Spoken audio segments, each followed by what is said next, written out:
day mga idol at isang mapagpalang araw po sa ating lahat. I-update lang natin itong ongoing project po. Silipin natin mga idol yung natapos na yung mga kabinet and then sa palitada at saka sa pintura po. Yan, so unahin na natin dito sa may TV console. Yan, so ito po yung design niya. May takip po ito. May takip din doon. Then itong namin dito, ito mga idol is tubular po yan. Then yung open po nito, buksan mo Lester. Is pababa. Yan. Parehas po ng sa kabila. Yun po yung nasa plano talaga pababa. Yan, butterfly naman na po yan. Magkabilaan. Sa master's bedroom mga idol, ito na siya. Ano po? Ayan. Nakapag-simula na. So, closet po ito. Ayan. And then, dito sa kabila mga idol, kabilang side is open shelves.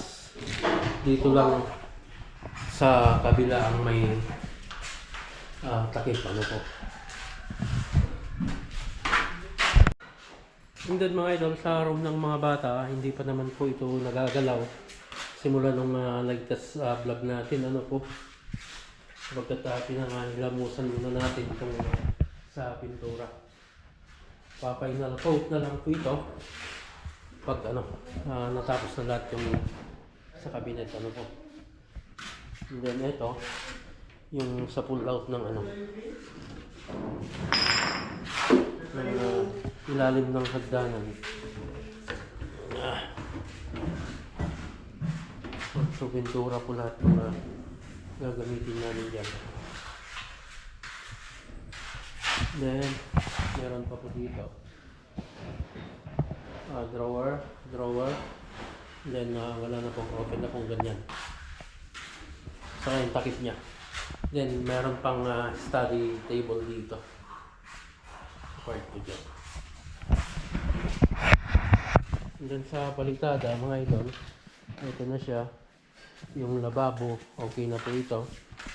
And then itong sa CR, tapos na po yan. Nandyan na rin po yung door niya. So last day ng palitada ngayon, mga idol. Ayan na.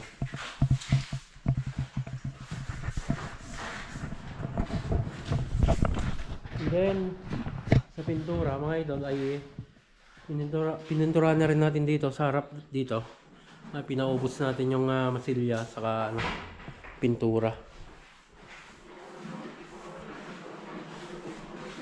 Then itong hamba na lang ang susunod na primeran na po iyan.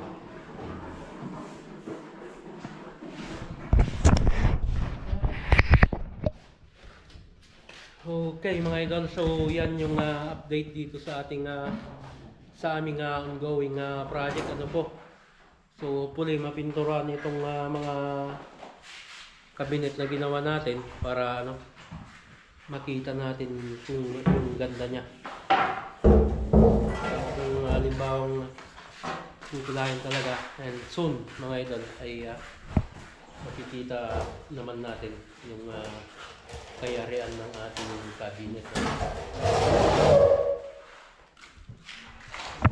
Okay, so yan muna yung naging update dito sa ating Bitin Villaverde Nueva Vizcaya project mga idol. So hanggang dyan, lagi tayong mag-ingat at God bless po sa ating lahat.